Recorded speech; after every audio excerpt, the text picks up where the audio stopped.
تو جی شیئر کیجیے۔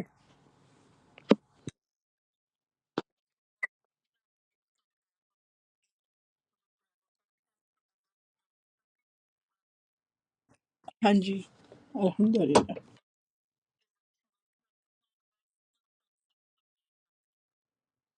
بالکل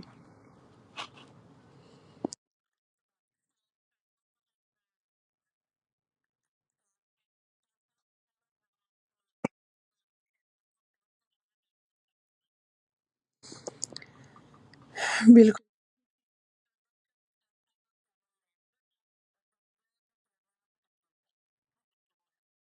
بالکل، اللہ تعالی ہم سب کو توفیق عطا فرمائے تہجد کی پابندی کرنے کی۔ آمین۔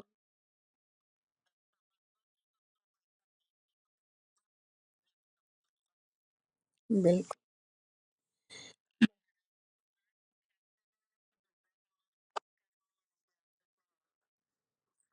انشاءاللہ۔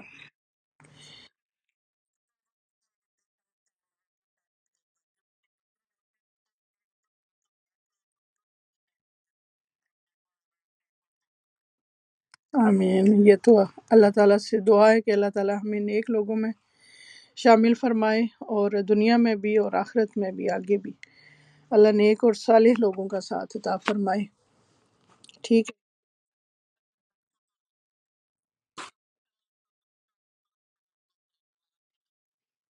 بالکل۔ دل کو نرم کرنے کے لیے کیا تجویز ہے؟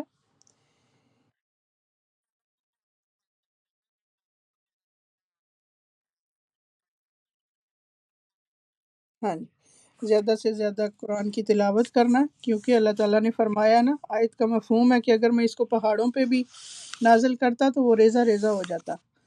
تو اس لیے ضروری ہے اس کی جتنی زیادہ آپ تلاوت کریں گے اتنے زیادہ ہمارے دل جو ہیں وہ نرم ہوں گے انشاءاللہ۔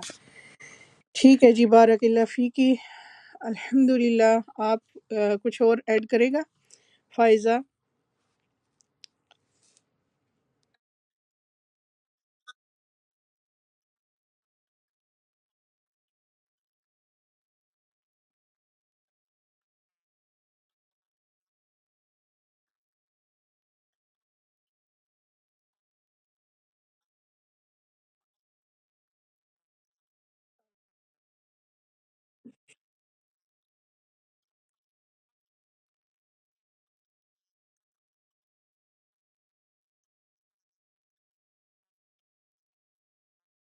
ہوں،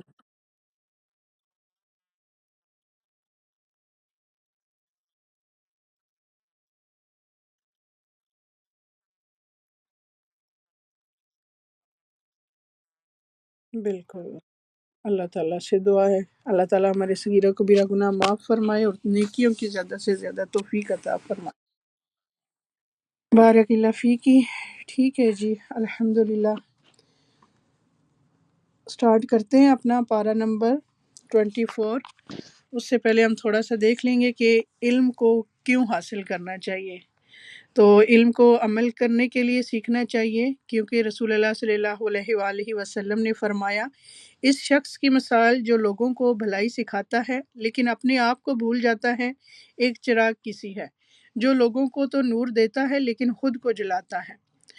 اسی طرح ابو درداء رضی اللہ تعالیٰ عنہ کہتے ہیں کہ تم عالم نہیں بنو گے حتیٰ کہ تم متعلم یعنی علم سیکھنے والے بنو، یعنی کوئی شخص جب تک علم سیکھتا نہیں اس وقت تک عالم نہیں بنتا، اور تم علم سے عالم نہیں بن سکتے، یعنی صرف سیکھنا بھی کافی نہیں ہے، حتیٰ کہ تم اس پر عمل کرو، اور تمہارے گناہ کے لیے یہی کافی ہے کہ تم بحث و مباحثہ کرنے والے بن جاؤ، یعنی علم حاصل کرنے کا مقصد لوگوں کے ساتھ بحث مباحثہ نہیں ہونا چاہیے، اور تمہارے گناہ کے لیے یہی کافی ہے کہ تم جھگڑا کرنے والے بن جاؤ، یعنی علم کی بنا پر، اور تمہارے جھوٹا ہونے کے لیے یہی کافی ہے کہ تم مسلسل اللہ تعالیٰ کی ذات کے علاوہ کسی اور چیز میں گفتگو کرتے رہو، یعنی اور چیزوں کے بارے میں اور ٹاپکس پر بات کرو، اور اللہ تعالیٰ کی بات نہ کرو، اللہ تعالیٰ کو یاد نہ کرو۔ تو خلاصہ کلام یہ ہے کہ انسان جو کچھ سیکھے پھر اس کے بہترین حصے پر عمل بھی کرے انشاءاللہ۔ پارہ نمبر 24 ہے، سورہ الزمر، آیت نمبر 32۔ فمن اظلم ممن كذب على الله وكذب بالصدق إذ جاءه أليس في جہنم مثوى للكافرين۔ اس سے بڑھ کر ظالم کون ہے جو اللہ تعالیٰ پر جھوٹ بولے اور سچا دین جب اس کے پاس آئے تو اسے جھوٹا بتائے۔ کیا ایسے کفار کے لیے جہنم ٹھکانہ نہیں ہے؟ یہاں اللہ سبحانہ وتعالیٰ اپنے بندوں کو ڈراتے اور خبردار کرتے ہوئے فرما رہے ہیں کہ اس شخص سے بڑا ظالم نہیں ہو سکتا جو اللہ پر جھوٹ باندھے، یعنی کسی ایسی چیز کو اللہ کی طرف منسوب کرے جو اس کے جلال کے شان کے لائق نہیں، یا پھر وہ نبوت کا دعویٰ کرے کہ مجھے اللہ نے نبی بنایا ہے، حالانکہ اللہ نے اس کو نبی نہیں بنایا۔ اسی طرح جہالت کی بنا پر بھی اللہ سبحانہ وتعالیٰ کی شان کے بارے میں، اس کی ذات کے بارے میں، اس کی صفات کے بارے میں کوئی غلط بات نہیں کرنی چاہیے، جیسا کہ سورہ الاعراف آیت نمبر 33 میں آتا ہے کہ وَأَن تَقُولُوا عَلَى اللَّهِ مَا لَا تَعْلَمُونَ، کہ اللہ کے بارے میں تم وہ بات کرو جو تم جانتے نہیں۔ تو یہ بدترین بات ہوتی ہے، بغیر علم کے اللہ تعالیٰ کے متعلق کوئی بات کرنا۔ اس طرح اس شخص سے بڑا ظالم بھی کوئی نہیں ہے جس کے پاس حق واضح آیا، یعنی واضح دلائل کے ساتھ حق آ گیا، لیکن اس نے حق کو نہیں مانا تو حق کی تکذیب بھی بہت بڑا ظلم ہوتا ہے۔ ایسے لوگ جو اللہ پر جھوٹ باندھیں اور حق کو جھٹلائیں، ان کا ٹھکانہ جہنم ہے۔ 2 منٹ آپ مجھے بس صرف دیں۔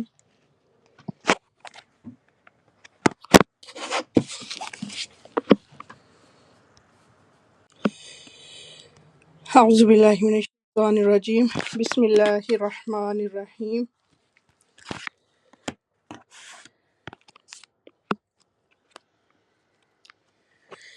آیت نمبر 33 ہے، والذی جاء بالصدق وصدق به اولئک هم المتقون، اور جو سچے دین کو لائے اور جس نے اس کی تصدیق کی، یہی لوگ پارسا ہیں۔ یعنی اللہ سبحانہ وتعالیٰ جھوٹے اور جھٹلانے والے کا ظلم اور اس کی سزا ذکر کرنے کے بعد سچے انسان اور اس کی تصدیق کرنے والے کے ثواب کا ذکر کرتے ہیں کہ جو شخص سچی بات لائے، سچ بات بتائے لوگوں کو، اور اپنے قول اور عمل میں بھی سچائی کا حامل ہو، تو اس سے مراد کون لوگ ہوتے ہیں؟ پیغمبر ہوتے ہیں، ان کے فالوورز ہوتے ہیں، اور جو ان کی تصدیق کرتے ہیں۔ وصدق بھی، سچی بات کو سچ ماننا بھی، یہ بھی ایک بہت بڑی نیکی ہے، کیونکہ بعض اوقات انسان سچی بات تو کرتا ہے، سچ بولتا ہے، سچ کو پسند بھی کرتا ہے، لیکن انا کا شکار بھی ہو جاتا ہے اور کسی درست بات کو مانتا نہیں۔ انا کا شکار ہونا اور حق کو پہچاننے کے باوجود اس کا انکار کرنا، یہ بھی درست نہیں ہے۔ لیکن جس کے اندر یہ دونوں صفات پائی جاتی ہوں، خود بھی سچا ہو اور اس کے ساتھ ساتھ وہ سچائی کی تصدیق کرے، یعنی سچ سامنے آ جائے تو اس کو سچ مانے، اس کو سچ کہے، تو یہی لوگ دراصل متقی ہیں، کیونکہ تقوی کے علاوہ کوئی چیز نہیں جو انسان کے اندر یہ خوبی پیدا کرے۔ اور سچائی کی جہاں تک بات ہے تو سچ اللہ تعالیٰ کو بہت پسند ہے۔ عبداللہ رضی اللہ تعالیٰ عنہ سے روایت ہے، نبی صلی اللہ علیہ وآلہ وسلم فرماتے ہیں، یقیناً سچ نیکی کی طرف رہنمائی کرتا ہے اور نیکی جنت کی طرف لے جاتی ہے، اور آدمی مسلسل سچ بولتا رہتا ہے یہاں تک کہ اللہ کے ہاں صدیق لکھا جاتا ہے، اور بلا شبہ جھوٹ برائی کی طرف رہنمائی کرتی ہے اور برائی آگ کی طرف لے جاتی ہے، اور آدمی مسلسل جھوٹ بولتا رہتا ہے یہاں تک کہ اللہ کے ہاں جھوٹا لکھ لیا جاتا ہے۔ تو جو سچے لوگ ہیں، جو متقی لوگ ہیں، ان کے بارے میں کیا جزا بتائی گئی ہے؟ آیت نمبر 34 میں، ان کے لیے ان کے رب کے پاس ہر وہ چیز ہے جو یہ چاہیں، نیک لوگوں کا یہی بدلہ ہے، یعنی جب اللہ کے پاس واپس لوٹ کر جائیں گے تو انہیں وہ ملے گا جو پسند کریں گے۔ محسن ہوتا کون ہے؟ محسن وہ ہوتا ہے جس کے اندر اخلاص ہو، اخلاص والا اللہ تعالیٰ کی عبادت ایسے کرتا ہے گویا وہ اللہ کو دیکھ رہا ہو، اس کا دھیان ادھر ادھر نہ ہو، وہ شرک اکبر اور اصغر دونوں سے پاک ہو۔ جیسے حضرت جبرائیل علیہ السلام جب حضور صلی اللہ علیہ وآلہ وسلم سے آ کر سوال کر رہے تھے تو حدیث جبرائیل میں فَأَخْبَرَنِي عَنِ الْإِحْسَانِ کے جواب میں آپ صلی اللہ علیہ وآلہ وسلم نے فرمایا، أَن تَعْبُدَ اللَّهَ كَأَنَّكَ تَرَاهُ، کہ تم اللہ کی عبادت اس طرح کرو کہ گویا تم اللہ کو دیکھ رہے ہو۔ تو یہ محسن کا کردار ہوتا ہے، یعنی محسن اپنے رویے کے اندر بہت مخلص ہوتا ہے۔ پھر اس طرح جو دوسروں کو ان کے حق سے زیادہ دیتا ہے وہ بھی محسن ہوتا ہے۔ پھر اسی طرح ہر طرح کی نیکی احسان کہلاتی ہے۔ تو محسنین کو کیا ملے گا قیامت کے دن؟ جو وہ طلب کریں گے، جو وہ تمنا کریں گے۔ آیت نمبر 35 ہے، تاکہ اللہ تعالیٰ ان سے ان کے برے عملوں کو دور کر دے اور جو نیک کام انہوں نے کیے ہیں ان کا اچھا بدلہ عطا فرمائے۔ کیونکہ چاہے کوئی محسن ہو، متقی ہو، مومن ہو، کوئی بھی ہو، لیکن یہ پاسبل نہیں ہے کہ اس سے کوئی غلطی نہ ہو، یہ ناممکن ہے۔ اس سے غلطی ہوگی، ہر انسان کوئی کتنا ہی نیک پاک باز کیوں نہ ہو، اس سے غلطی ہو جاتی ہے۔ تو پھر ایسی صورت میں اللہ تعالیٰ محسنین سے ان کی برائیاں دور کر دے گا۔ آیت نمبر 36 ہے کہ کیا اللہ تعالیٰ اپنے بندے کے لیے کافی نہیں؟ یہ لوگ آپ کو اللہ کے سوا اوروں سے ڈرا رہے ہیں، اور جسے اللہ گمراہ کر دے اس کی رہنمائی کرنے والا کوئی نہیں۔ یعنی یہاں پر ان لوگوں کی بات کی گئی ہے جو لوگوں کو اللہ کے علاوہ غیر اللہ سے ڈراتے ہیں، بتوں کی مار سے ڈراتے ہیں یا اپنے دیوتاؤں کے اثرات سے ڈراتے ہیں، لیکن مومن ہمیشہ صرف اللہ سے ڈرتا ہے۔ غیر اللہ سے ڈرنا مشرکین کا طریقہ ہے۔ تو انسان جب بھی کوئی کام کرے، جب بھی کوئی رزق لے، تو اس معاملے میں اللہ پر بھروسہ کرے، اللہ سے دعا کرے، کیونکہ اللہ ہی کا کام بنانے والا ہے۔ وَتَوَکَّلْ عَلَى الْحَيِّ الَّذِي لَا يَمُوتُ، آپ اس زندہ پر بھروسہ کرو جو کبھی مرے گا نہیں، وہ صرف ذات اللہ تعالیٰ کی ہے، اور جو اللہ پر بھروسہ کرتا ہے اللہ اس کو کافی ہو جاتا ہے۔ اب دیکھیے کہ جب آپ اپنے معاملات اللہ کے سپرد کرتے ہیں اور بھروسہ کرتے ہیں تو آپ کا دل بڑا ہو جاتا ہے، آپ کی ہمت بڑھ جاتی ہے، آپ سمجھتے ہیں کہ کوئی ہے جو یہ سب کچھ کر سکتا ہے۔ وَمَن يَتَوَکَّلْ عَلَى اللَّهِ فَهُوَ حَسْبُهُ، جو کوئی اللہ پر بھروسہ کرے تو وہ اسے کافی ہو جاتا ہے۔ اس طرح اللہ تعالیٰ پر بھروسہ کرنے کو دشمن سے حفاظت بھی ملتی ہے، انسان کو دشمن سے حفاظت بھی ملتی ہے۔ جیسا کہ ایک مشہور واقعہ جو ہے کہ جب نبی کریم صلی اللہ علیہ وآلہ وسلم ایک غزوہ کے بعد دوپہر کو کہیں آرام کر رہے تھے ایک درخت کے سائے تلے، اور آپ کی تلوار اس درخت کے ساتھ لٹک رہی تھی۔ تو اتنے میں ایک دشمن آیا اور اس نے وہ تلوار اتار کر آپ کے اوپر سونت دی، اور آپ سے کہا کہ آپ کو مجھ سے کون بچائے گا؟ آپ نے فرمایا میرا اللہ۔ آپ سوچئے وہ کیا سچویشن ہوگی کہ جب سر پر ایک شخص تلوار لہرائے کھڑا ہے، اس وقت انسان کو کچھ سوجتا بھی نہیں، لیکن انبیاء کا ایمان کامل ایمان ہوتا ہے جس کے اندر توکل بھی ہوتا ہے، کیونکہ توکل ایمان کا حصہ ہے۔ آیت نمبر 39 ہے، کہہ دیجئے کہ اے میری قوم تم اپنی جگہ پر عمل کیے جاؤ، میں بھی عمل کر رہا ہوں۔ ابھی ابھی تم جان لو گے کہ کس پر رسوا کرنے والا عذاب آتا ہے اور کس پر دائمی مار اور ہمیشگی کی سزا ہوتی ہے۔ آیت نمبر یہ پڑھ لی تھی ہم نے 36، 7 اور 8۔ آیت نمبر 37 ہے، اور جسے وہ ہدایت دے اسے کوئی گمراہ کرنے والا نہیں، کیا اللہ تعالیٰ غالب اور بدلہ لینے والا نہیں ہے؟ اگر آپ ان سے پوچھیں کہ آسمان و زمین کو کس نے پیدا کیا ہے تو یقیناً وہ یہی جواب دیں گے کہ اللہ نے۔ آپ ان سے کہیے کہ اچھا یہ تو بتاؤ جنہیں تم اللہ کے سوا پکارتے ہو، اگر اللہ تعالیٰ مجھے نقصان پہنچانا چاہے تو کیا یہ اس کے نقصان کو ہٹا سکتے ہیں؟ یا اللہ تعالیٰ مجھ پر مہربانی کا ارادہ کرے تو کیا یہ اس کی مہربانی کو روک سکتے ہیں؟ آپ کہہ دیں کہ اللہ مجھے کافی ہے، توکل کرنے والے اسی پر توکل کرتے ہیں۔ کہہ دیجئے کہ اے میری قوم تم اپنی جگہ پر عمل کیے جاؤ، میں بھی عمل کر رہا ہوں۔ ابھی ابھی تم جان لو گے کہ کس پر رسوا کرنے والا عذاب آتا ہے اور کس پر دائمی مار اور ہمیشگی کی سزا ہوتی ہے۔ یعنی مشرکین مکہ بھی اس بات کو مانتے تھے کہ آسمان و زمین کا خالق، ہر چیز کا خالق اللہ ہی ہے۔ ان کے پتھر اور لکڑی کے بت کسی چیز کو پیدا کرنے کے قابل نہیں، بلکہ انہوں نے خود ہی ان کو بنایا ہے۔ سورہ الزمر میں توحید کا سبق ہے، اور توکل بھی توحید کا ایک حصہ ہے، اور اس توکل کے لیے جو الفاظ استعمال کرنے چاہیے وہ بھی یہاں سکھا دیے گئے ہیں کہ آپ کہہ دیجئے کہ کل حسبی اللہ، اللہ مجھے کافی ہے۔ یہ کلمہ جو حسبی اللہ ہے، یہ ایک مبارک کلمہ ہے جو دو مقامات پر کہا جاتا ہے، ایک نفع حاصل کرنے کے موقع پر، یعنی جس وقت انسان کو کوئی فائدہ حاصل کرنا ہو، اور دوسرے نقصان کو دور کرنے کے موقع پر۔ ہم دیکھتے ہیں کہ دو عظیم پیغمبروں نے یہ دعا مانگی، ایک تو ابراہیم علیہ السلام نے اس وقت یہ کلمہ پڑھا تھا جب ان کو آگ میں پھینکا جا رہا تھا، اور دوسرا محمد صلی اللہ علیہ وآلہ وسلم نے جب لوگوں نے مسلمانوں کو ڈرانے کے لیے کہا تھا کہ لوگوں نے تمہارے لیے فوج جمع کر لیا ہے، تم اس سے ڈرو، تو اس بات نے ان کا ایمان بڑھا دیا، اور انہوں نے کہا کہ ہمارے لیے اللہ ہی کافی ہے اور وہ اچھا کارساز ہے۔ تو دنیا اور آخرت میں جو رسوائی ہے وہ اللہ کے عذاب کی شکل میں ہوتی ہے، اور ہم دیکھتے ہیں کہ جس کی انہیں دھمکی دی گئی وہ کفار مکہ کے ساتھ پوری ہو گئی۔ دنیا میں بھی اللہ نے ان کو عذاب دیا، جیسے وہ قتل ہوئے، قیدی بنے، بھوک اور قحط میں مبتلا ہوئے، اور اسی طرح پھر بدر کے میدان میں پہنچے اور پھر وہاں سے جہنم رسید ہوئے۔ تو انسان کو ہمیشہ اللہ سے اپنے گناہوں کی وجہ سے جو سزا آتی ہے اس سے بچنے کی دعا کرنی چاہیے، اور وہ دعا کیا ہے کہ اللہم انی اعوذ بک من الفقر والقلۃ والذلۃ واعوذ بک من ان اظلم او اظلم، اور اسی طرح اللہم احسن عاقبتنا فی الامور کلہا واجرنا من خزی الدنیا وعذاب الآخرہ۔ اے اللہ، ہمارے تمام معاملات کا انجام اچھا کر اور ہمیں دنیا کی رسوائی اور آخرت کے عذاب سے محفوظ فرما، آمین یا رب العالمین۔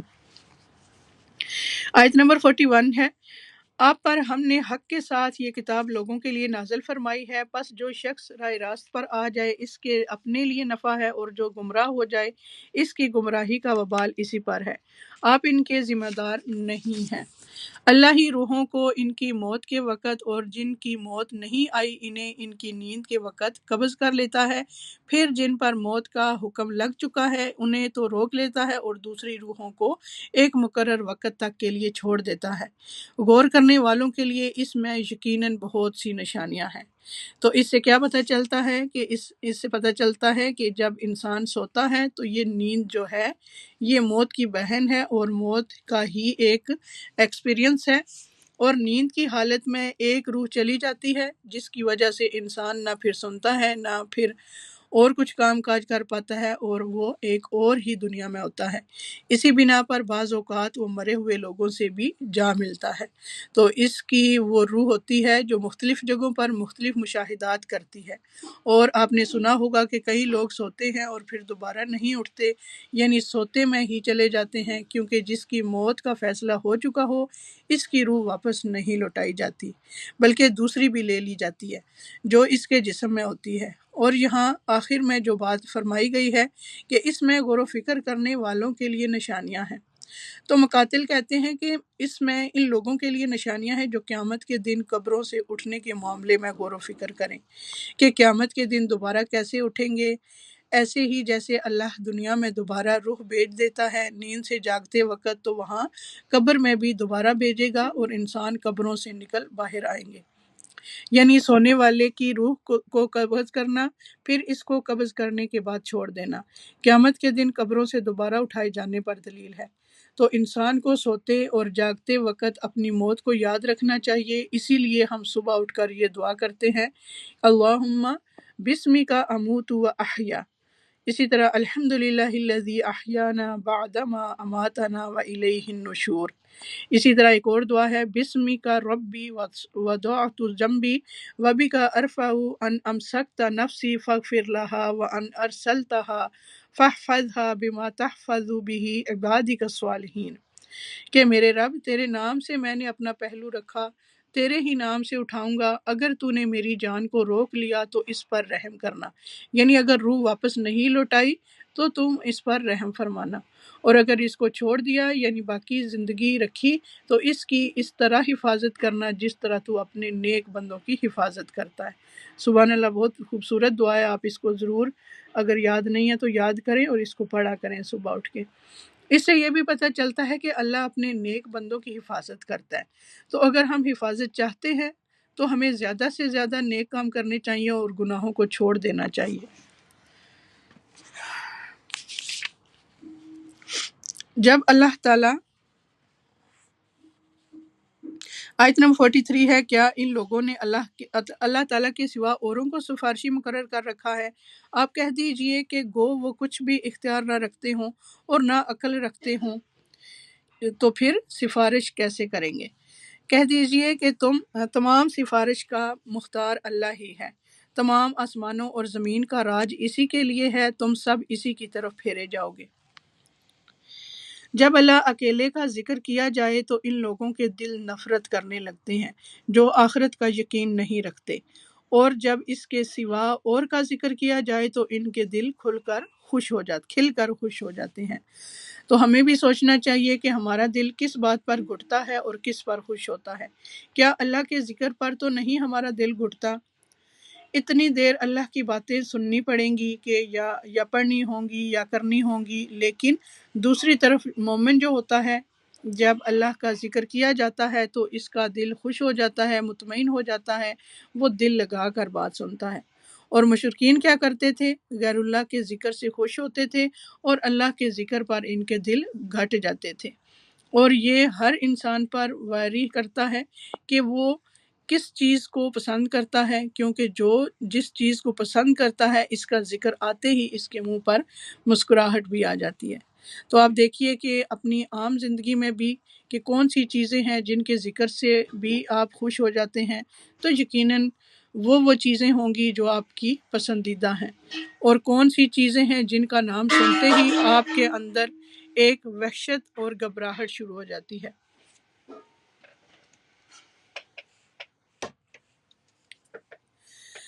تو اس سے بھی آپ اپنا جائزہ لے سکتے ہیں کہ آپ کہاں کھڑے ہیں، یعنی آپ کا ایمان کتنا اور آپ کی دلچسپیاں کتنی ہیں۔ تو ایمان والے جو ہیں وہ دن کے مختلف اوقات میں اللہ کو یاد کرتے ہیں اور اس کی طرف رجوع کرتے ہیں اور خوش ہوتے ہیں۔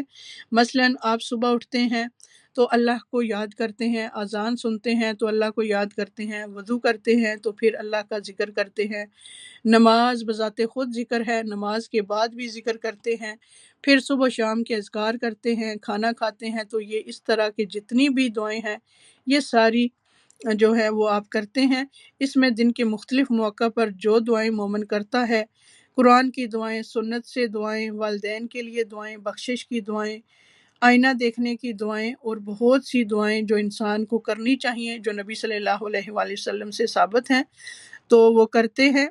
جو میں نے آپ کو لنک بھی شیئر کیا تھا دعا، تو اس میں یہ ساری دعائیں موجود ہیں، اگر آپ اس کو دیکھ لیں تو بڑا وہ اس میں ہے، فائدہ ہے۔ تو اس کے بعد ہے آیت نمبر 42۔ آپ کہہ دیجئے کہ اے اللہ، آسمانوں اور زمین کے پیدا کرنے والے، چھپے کھلے کے جاننے والے، تو ہی اپنے بندوں میں ان امور کا فیصلہ فرمائے گا جن میں وہ الجھ رہے تھے۔ اگر ظلم کرنے والوں کے پاس وہ سب کچھ ہو جو روئے زمین پر ہے اور اس کے ساتھ اتنا ہی اور ہو تو بھی بدترین سزا کے بدلے میں قیامت کے دن یہ سب کچھ دے دے، اور ان کے سامنے اللہ کی طرف سے وہ ظاہر ہوگا جس کا گمان بھی انہیں نہ تھا۔ یعنی تو یہاں آپ دیکھتے ہیں کہ یہ جو بات ہے وَبَدَا لَهُم مِّنَ اللَّهِ مَا لَمْ يَكُونُوا يَحْتَسِبُونَ، کہ اس دن اللہ کی طرف سے ایسا عذاب ظاہر ہوگا جس کا انہوں نے سوچا بھی نہیں ہوگا۔ اسلاف جو تھے وہ اس آیت سے بہت ڈرتے تھے کہ کہیں ایسا نہ ہو کہ ہم یہ سمجھیں کہ ہم بڑے اچھے کام کر رہے ہیں اور کل جائیں اور وہاں دیکھیں تو وہ اچھے کاموں میں شامل ہی نہیں ہوں۔ مجاہد کہتے ہیں کہ انہوں نے ایسے عمل کیے جنہیں وہ نیک سمجھتے تھے لیکن اصل میں وہ برے تھے، انٹینشن کی وجہ سے ہوں گے، یا طریقہ غلط تھا یا کوئی بدعت تھی، اور ہو سکتا ہے کہ انہوں نے یہ گمان کر لیا ہو کہ ان کے یہ گناہ توبہ کے بغیر ہی معاف ہو جائیں گے۔ یہ تو چھوٹی سی بات ہے، دیکھیے جن گناہوں کو ہم چھوٹا سمجھتے ہیں ان پر توبہ نہیں کرتے لیکن کل کو وہیں بہت بڑے بن سکتے ہیں۔ سفیان ثوری کہتے ہیں کہ ریاکاری کرنے والوں کے لیے تباہی ہی تباہی ہے۔ یہ آیت ان کے بارے میں ہے، یہ ان کا قصہ ہے۔ اکرمہ بن عمار کہتے ہیں کہ محمد بن منقدر اپنی موت کے وقت بہت زیادہ گھبرائے، گھبراہٹ طاری ہو گئی تو ان کو کہا گیا یہ خوف اور گھبراہٹ کس بات پر؟ انہوں نے کہا کہ اللہ کی کتاب میں ایک ایسی آیت ہے جس سے میں ڈرتا ہوں، اور وہ ہے وَبَدَا لَهُم مِّنَ اللَّهِ مَا لَمْ يَكُونُوا يَحْتَسِبُونَ، اور میں ڈرتا ہوں کہ میرے سامنے وہ کچھ نہ آ جائے جس کا مجھے گمان بھی نہ ہو، خیال بھی نہ ہو۔ ہم اپنے بارے میں یہ سمجھتے رہیں کہ ہاں سب اچھا ہے اور ہم نیک ہیں اور اچھے فرشتے آئیں گے جان لینے کے لیے، اور قبر میں بھی سب ٹھیک ہوگا اور آخرت میں بھی ہم امن میں ہوں گے۔ کس کو پتہ؟ تو انسان کو کبھی بھی بے خوف نہیں ہونا چاہیے اور انسان کو اللہ سے ڈرتے رہنا چاہیے، کیونکہ بعض اوقات ہماری پریپریشن درست نہیں ہوتی، ہم چیزوں کو کسی اور طرح دیکھ رہے ہوتے ہیں حالانکہ وہ کچھ اور ہوتی ہیں۔ آیت نمبر 49 ہے، انسان کو جب کوئی تکلیف پہنچتی ہے تو ہمیں پکارنے لگتا ہے۔ 48 ہے، جو کچھ انہوں نے کیا تھا اس کی برائیاں ان پر کھل پڑیں گی اور جس کا وہ مذاق کرتے تھے وہ انہیں آ گھیرے گا۔ انسان کو جب کوئی تکلیف پہنچتی ہے تو تمہیں پکارنے لگتا ہے، تو ہمیں پکارنے لگتا ہے، پھر جب ہم اسے اپنی طرف سے کوئی نعمت عطا فرما دیں تو کہنے لگتا ہے کہ اسے تو میں محض اپنے علم کی وجہ سے دیا گیا ہوں، بلکہ یہ آزمائش ہے، لیکن ان میں سے اکثر لوگ بے علم ہیں۔ تو دنیا میں بھی انسان بڑی غلط فہمیوں کا شکار رہتا ہے کہ جب اس کو کوئی نعمت ملتی ہے، کوئی کامیابی ملتی ہے تو وہ کیا کہتا ہے؟ وہ کہتا ہے کہ یہ تو اس بنا پر ہے کہ میں اس کا تجربہ رکھتا تھا، میں نے اس پر محنت کی اور میرے علم کی وجہ سے مجھے ملی ہے یہ، یا اللہ نے مجھے وہ چیز سکھائی ہے۔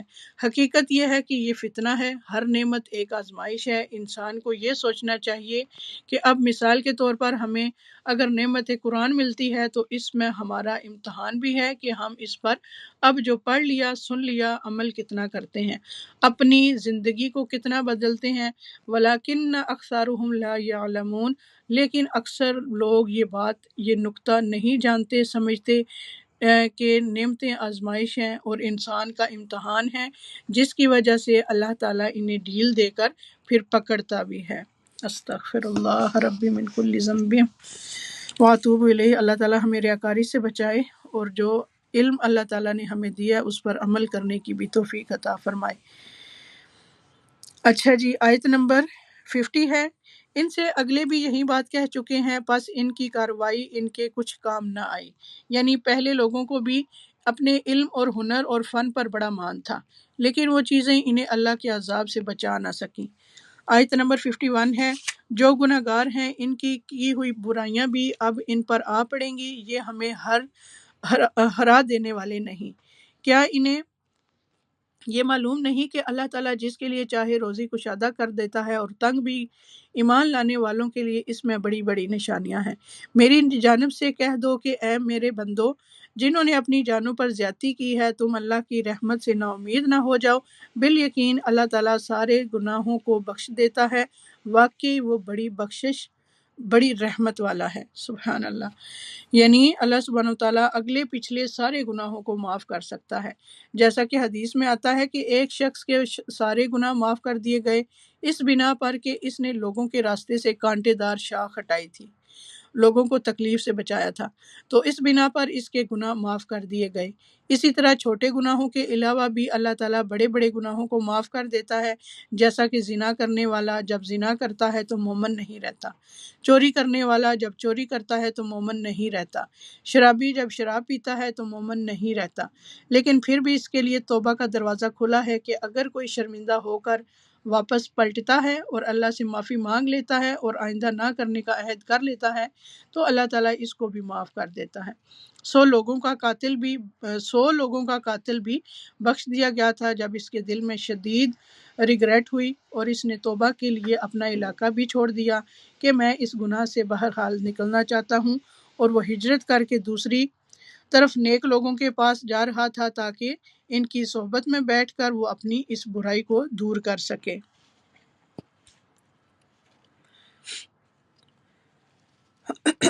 آیت نمبر 54 ہے،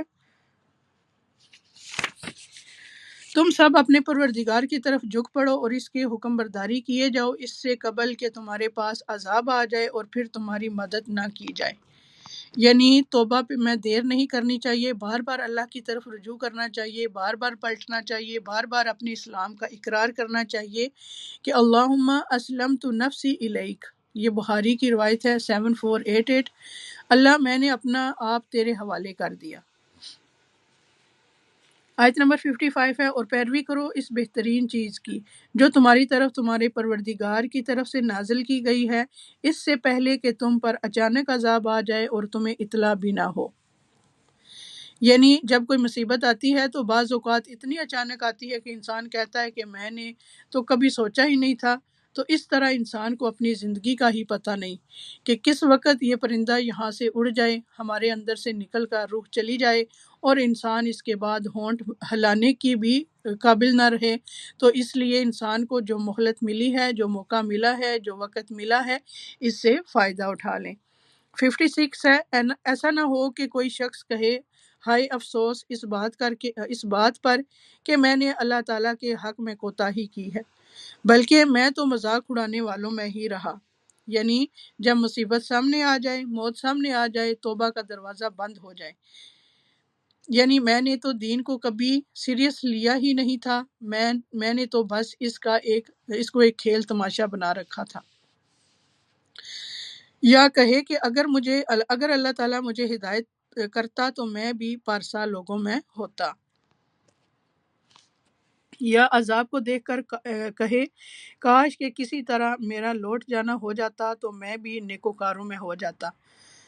ہاں ہاں، بے شک تیرے پاس میری آیتیں پہنچ چکی ہیں، جنہیں تو نے جھٹلایا اور غرور اور تکبر کیا، اور تو تھا ہی کافروں میں، یعنی تو نے مان کر ہی نہیں دیا۔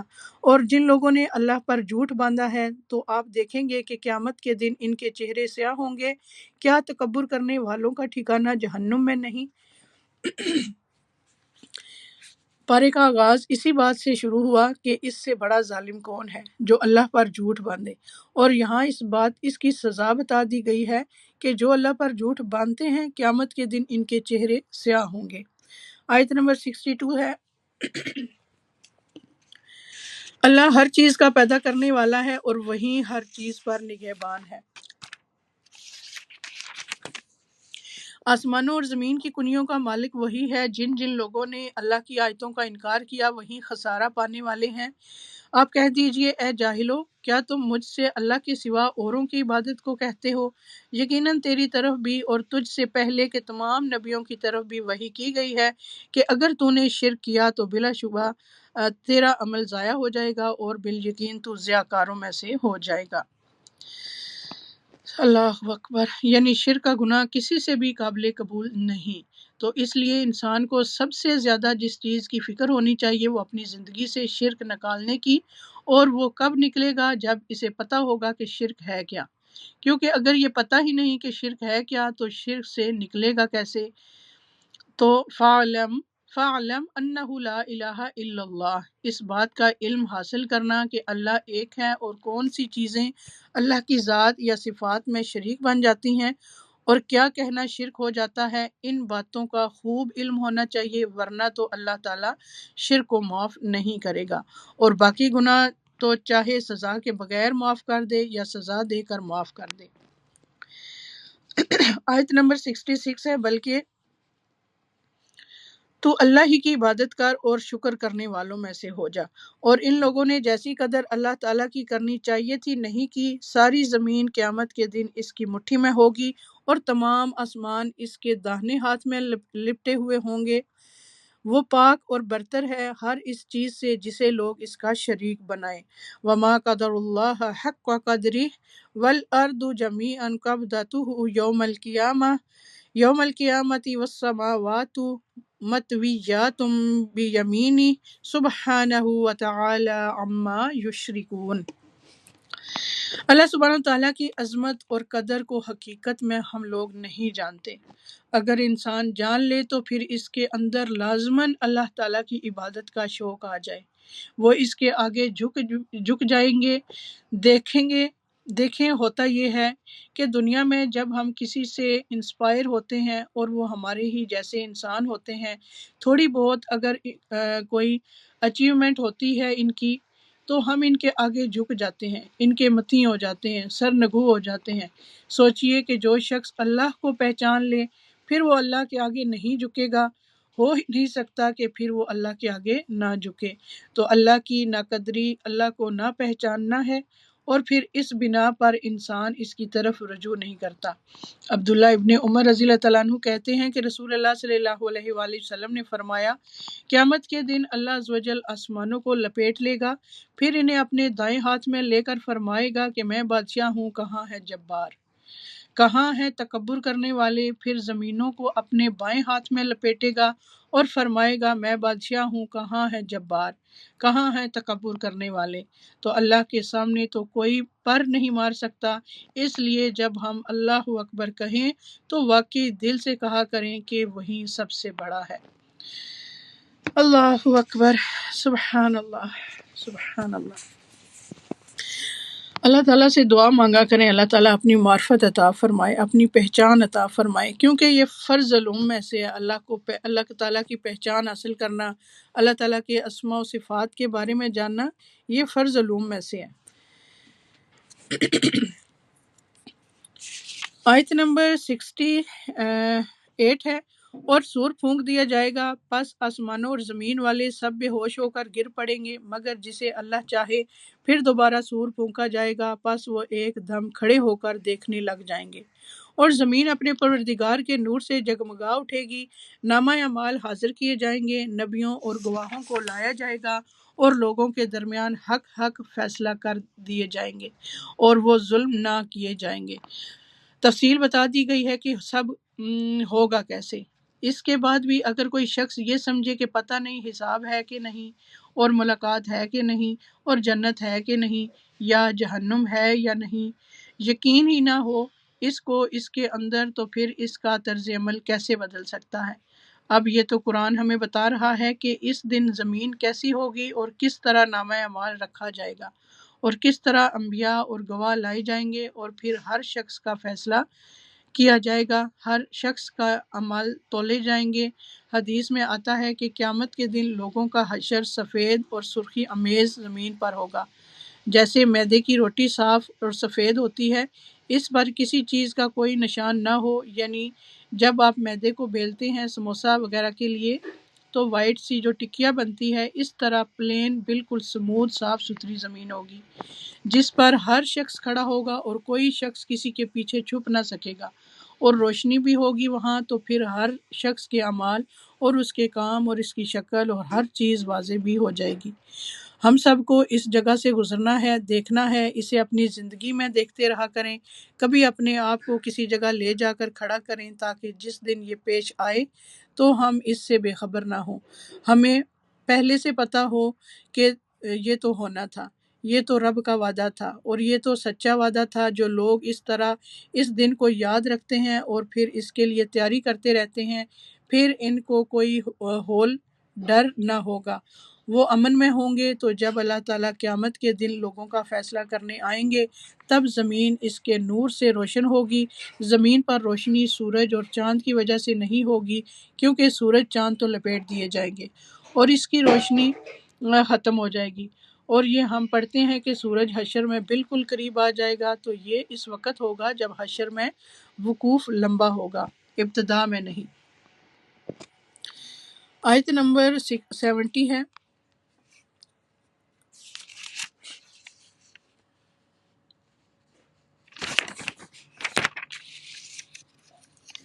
اور جس شخص نے جو کچھ کیا ہے پھر بھرپور دے دیا جائے گا، جو کچھ لوگ کر رہے ہیں وہ بخوبی جاننے والا ہے۔ یعنی آپ دیکھیں کہ جو لوگ جاب کرتے ہیں، کام کرتے ہیں، جب ان کا کام مکمل ہوتا ہے یا مہینہ مکمل ہوتا ہے تو ان کو سیلری ملتی ہے، تو وہ ان کے کام کی اجرت ہوتی ہے، ان کی مزدوری ہے۔ اسی طرح قیامت کے دن بھی ہمارے اعمال کی اجرت ہمیں دی جائے گی، پورا بدلہ، کیونکہ وہ بدلے کا دن ہے۔ تو انسان کو سوچنا چاہیے کہ اس دن کے لیے جو اعمال کر رہا ہے ان میں وہ کتنا سنجیدہ اور کتنا کمیٹیڈ ہے۔ 71 ہے، کافروں کے گول جہنم کی طرف ہنکائے جائیں گے، جب وہ اس کے پاس پہنچ جائیں گے اس کے دروازے ان کے لیے کھول دیے جائیں گے، اور وہاں کے نگہبان ان سے سوال کریں گے کہ کیا تمہارے پاس تم میں سے رسول نہیں آئے تھے جو تم پر تمہارے رب کی آیتیں پڑھتے تھے اور تمہیں اس دن کی ملاقات سے ڈراتے تھے، یہ جواب دیں گے کہ ہاں درست ہے، لیکن عذاب کا حکم کافروں پر ثابت ہو گیا، کیونکہ ہر شخص پڑھا لکھا نہیں ہوتا کہ خود سے پڑھ سکے، اس لیے پڑھ کر سنانے کی جو بات کی گئی تو حجت ہی تمام کر دی گئی ہے۔ اب یہ ہے کہ کفار کے بھی مختلف گروہ ہوں گے، یعنی جس طرح کے جرم ہوں گے ویسے ہی لوگ اکٹھے کر دیے جائیں گے، مخصوص دروازوں سے داخل ہوں گے۔ اسی طرح متقی لوگوں کے بھی الگ الگ گروہ ہوں گے، کوئی مقربین ہوں گے اور کوئی صالحین ہوں گے، کوئی انبیاء ہوں گے، شہداء ہوں گے۔ تو جنت کے بھی مختلف درجے ہیں اور مختلف لیولز ہیں، اور پھر جیسا جس کا عمل ہوگا۔ 37 ہے 73 ہے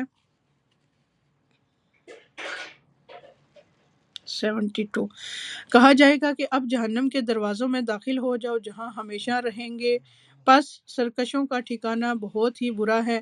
اور جو لوگ اپنے رب سے ڈرتے تھے ان کے گروہ جنت کی طرف روانہ کیے جائیں گے، یہاں تک کہ جب اس کے پاس آ جائیں گے اور دروازے کھول دیے جائیں گے اور وہاں کے نگہبان ان سے کہیں گے تم پر سلام ہو، تم خوشحال رہو، تم اس میں ہمیشہ کے لیے چلے جاؤ۔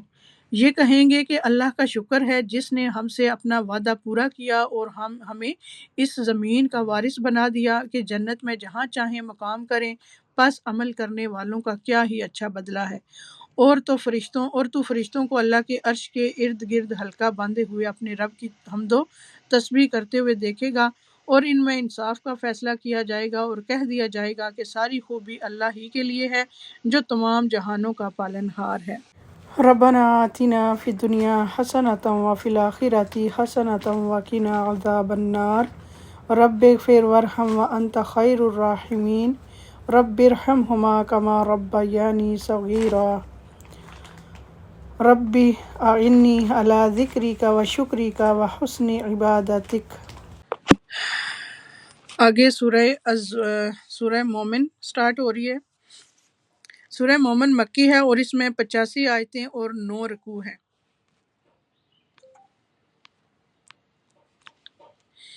سورہ مومن کو سورہ غافر بھی کہتے ہیں۔ بسم اللہ الرحمن الرحیم، شروع کرتی ہوں اللہ کے نام سے جو بڑا مہربان نہایت رحم فرمانے والا ہے۔ حامیم، تنزیل الکتاب من اللہ العزیز العلیم۔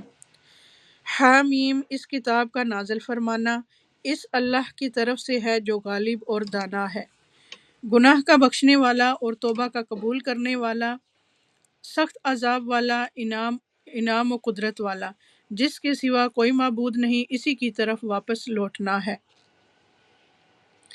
یعنی آپ نے دیکھا ہوگا کہ اکثر صورتوں کا آغاز جو ہوتا ہے وہ اس بات کی یقین دہانی کروانے کے لیے ہوتا ہے کہ یہ اللہ کی کتاب ہے، اس کی واضح آیات ہیں، یہ اللہ کی طرف سے نازل ہوئی ہے، اس کتاب میں کوئی شک نہیں ہے، تاکہ پڑھنے سے پہلے یاد دہانی ہو جائے کہ ہم جو پڑھنے جا رہے ہیں کوئی معمولی کلام نہیں، یہ اللہ کا کلام ہے۔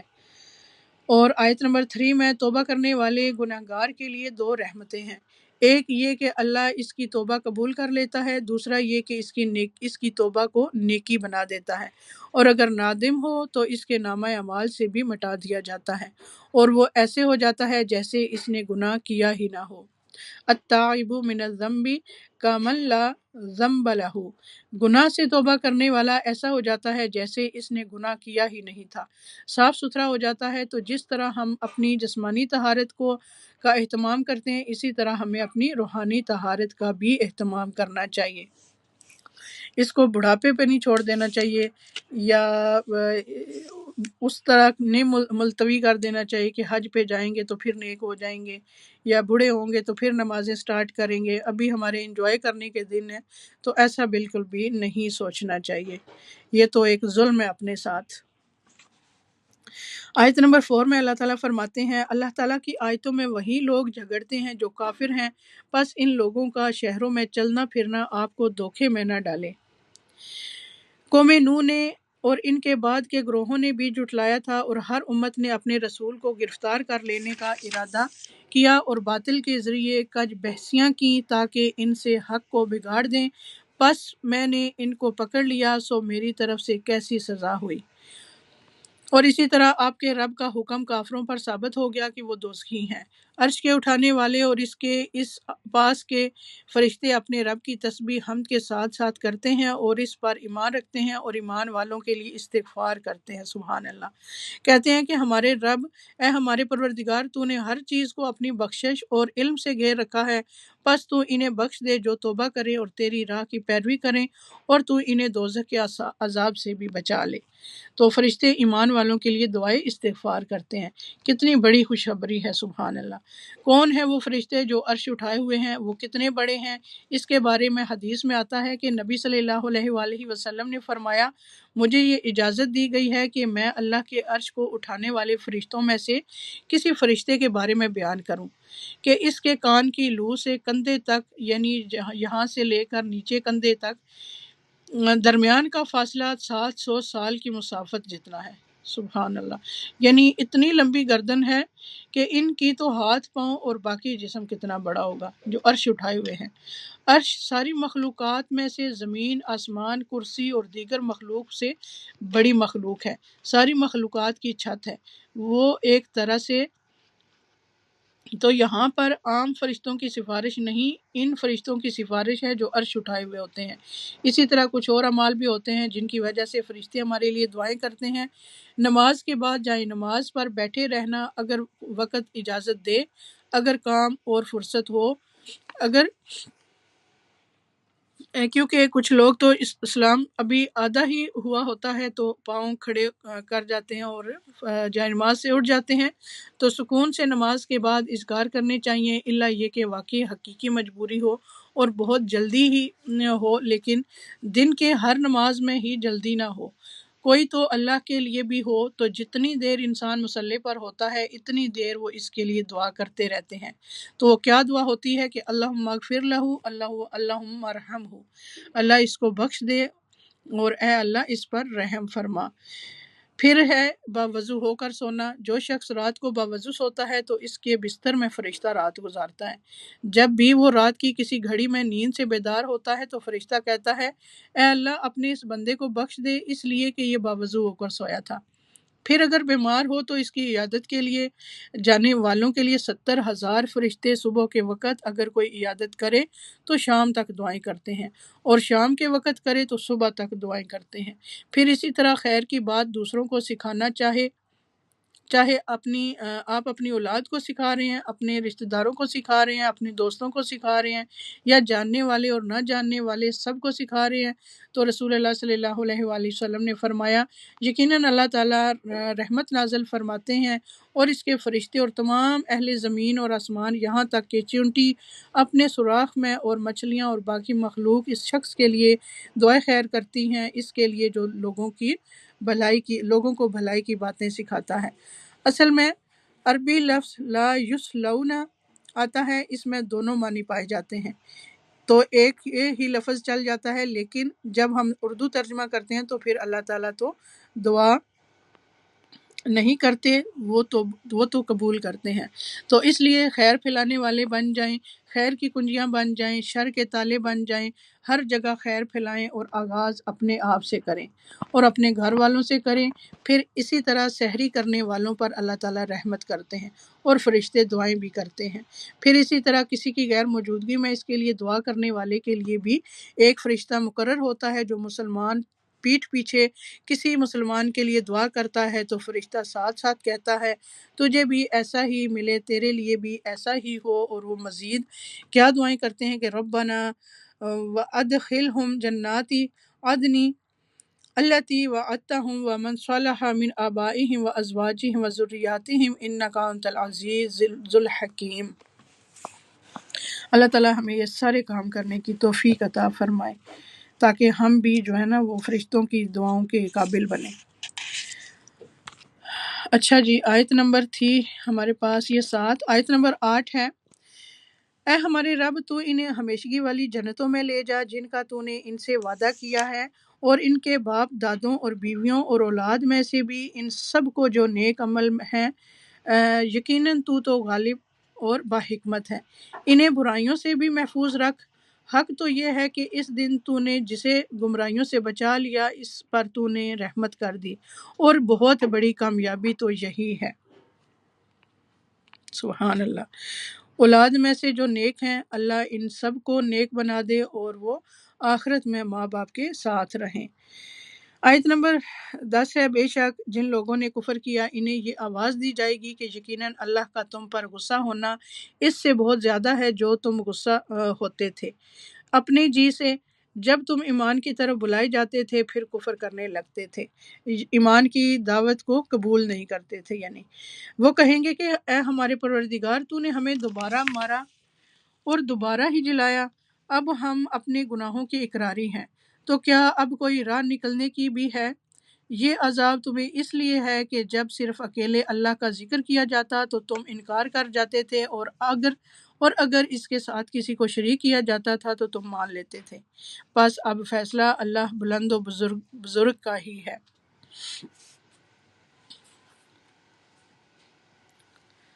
وہی ہے جو تمہیں اپنی نشانیاں دکھلاتا ہے اور تمہارے لیے آسمان سے روزی اتارتا ہے، نصیحت تو صرف وہی حاصل کرتے ہیں جو اللہ کی طرف رجوع کرتے ہیں۔ تم اللہ کو پکارتے رہو اس کے لیے دین کو خالص کر کے، گو کافر برا مانے۔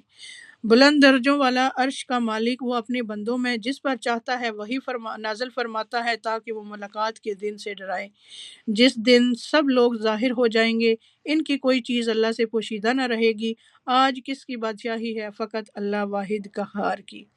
آج ہر نفس کو اس کی کمائی کا بدلہ دیا جائے گا، آج کسی قسم کا ظلم نہیں، یقیناً اللہ تعالیٰ بہت جلد حساب کرنے والا ہے۔ اور انہیں بہت ہی قریب آنے والی قیامت سے آگاہ کر دیجئے جب کہ دل حلق تک پہنچ جائیں گے اور سب خاموش ہوں گے۔ ظالموں کا نہ کوئی دلی دوست ہوگا نہ سفارشی کہ جس کی بات مانی جائے گی۔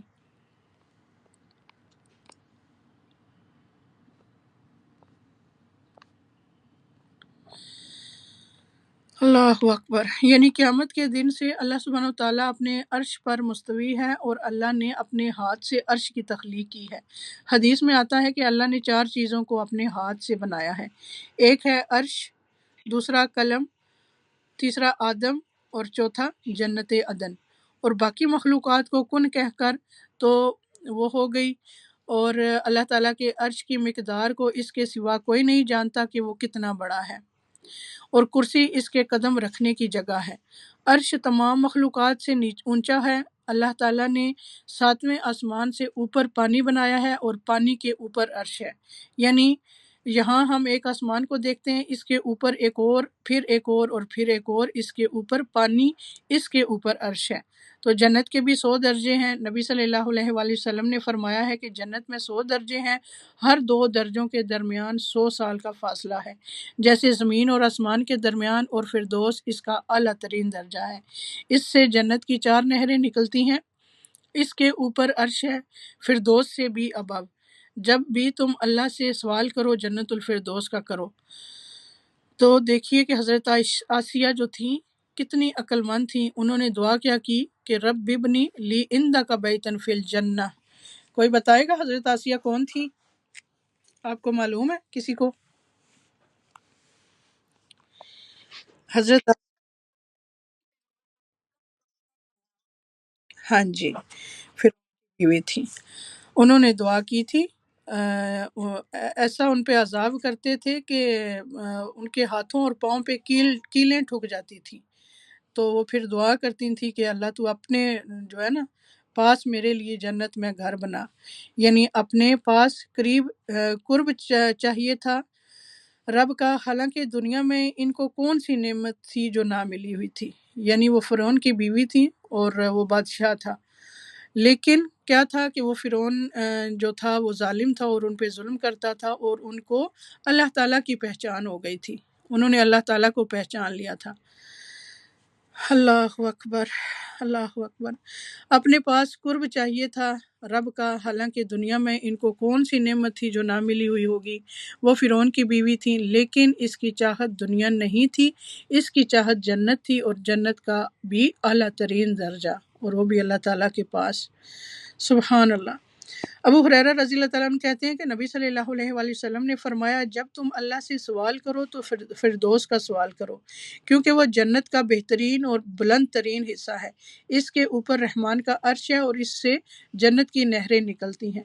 تو یاد رکھیے کہ عرش بہت بلند ہے اور رب اس سے بھی بلند ہے، اور عرش کے اوپر کتاب بھی ہے، وہ کون سی ہے؟ لوح محفوظ۔